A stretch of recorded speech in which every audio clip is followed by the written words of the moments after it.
Duncan Robinson, Malik Beasley are some of the best three-point shooters to play for the Pistons over the recent years, but I think Isaiah Joe is going to be far and away the best. He's been pretty underrated playing in that OKC system the past few years. You can see from the one corner shooting 56%, lethal, only on 68 attempts though, so that's kind of a low volume, high percentage. The other corners, you get a little bit more volume, 91 for 44%. From the wings, you get 159 for 42. And these are kind of like some actions that can be kind of what we see from Duncan Robinson, coming off screens, running around off ball, and getting open. And I can just see how that's going to fit in right away. From what I've watched, mid-range, he looks nice. 16 attempts, 7 attempts, 9 attempts. So it's not like he's putting up insane volume, but the self-creation is there, and we're going to look at some of those stats. It's really easy to look at some of these offensive analytics and look at the percentiles. Like, he's an elite true shooter, 94% shooting quality, a measure of shooting ability of a player in the 99th percentile, one of the best in the league, if not like top 2, top 3. Free throw rate's low, but I assume that's going to go up this year with more responsibility, the ball in his hands, being able to create his own shot inside, playing off of Cade Cunningham, getting those inside rolls as well. I do think that that number is going to go up. But I mean, 3-point attempts, 97th percentile. You pair that with Duncan Robinson, and you have one of the best shooting duos in the league right there. And the room for improvement here, and I think it's going to change this year just based on the team archetype, is the load and creation. That's going to go up.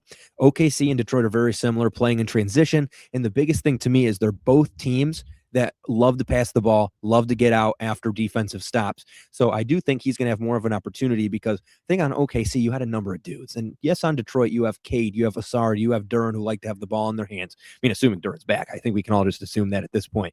But looking at who the Pistons have, they like playing off ball too. Like Cade, as much as he likes being on ball, I feel like one of the most places he's comfortable is especially in the catch and shoot.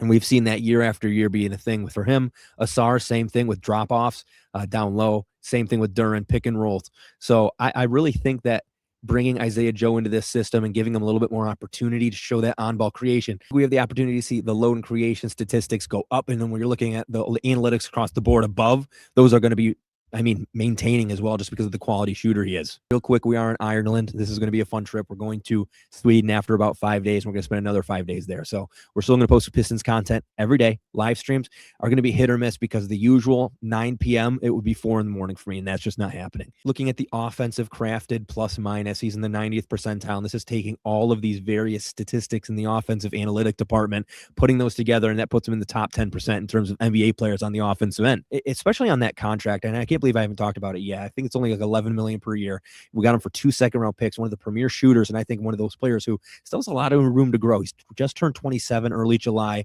so there's a lot to like about the offense, and I think there's more that we can see.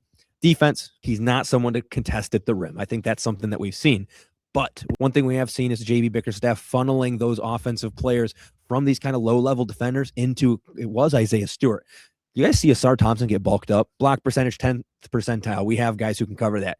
Versatility, this is something where I was a little bit more impressed, because you do get into that 42nd percentile, being able to, showing the ability to successfully guard 1 through 5. I'm not going to say he's going to guard 5s or even 4s, but 1 through 3, I feel really good about that. For deflections, he sits at the 69th percentile, about 3.1 per 36 minutes. And this is a stat where, I mean, he's playing the lane. He's a good team defender, and I think in OKC, you had to be on the court. Same thing with Detroit. Like, those two teams are like scarily similar when you're talking about the team archetype and kind of the play style, fast-paced, defensive, gritty, play in transition, half courts where it gets a little bit scary, but then you have like a Shea, you have Jalen Williams, you have Chet Holmgren. Pistons are still working on Ausar and Duren being able to be premier half-court options next to Cade, who we've seen be a full-blown star in terms of half-court offense. 3-point percentage, he's in the 95th percentile, 42.3%.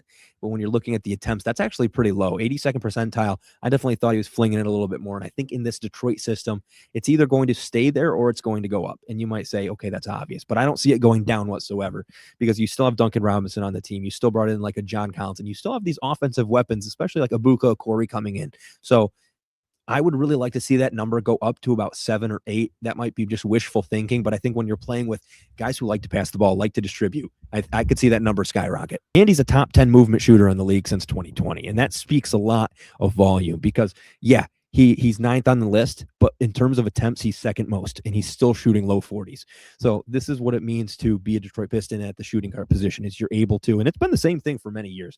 You have to be able to come off the screen. You have to be able to fight through contact. You have to run off ball and have that movement shot. So because it's not always going to be pretty catch and shoot threes. We've seen Duncan Robinson, Malik Beasley doing those same things. If you go back, Jody Meeks, Wayne Ellington, it's like, those guys are set up well. Doesn't matter who the coach is, doesn't matter, whatever it is. It's kind of that NBA just needs those guys. And Isaiah Joe, he has potential to go nuclear because we've seen it with these players, and he could be like the supercharged version of anything we've seen. Overall, I mean, we are in Ireland. We have about 5 days left here, and then we have 5 days in Sweden. Posting is going to be weird because it's a different time zone. So we'll try to keep it as consistent as possible. Make sure you like, subscribe. We're trying to get to that 1K followers sooner or later. Okay, peace out.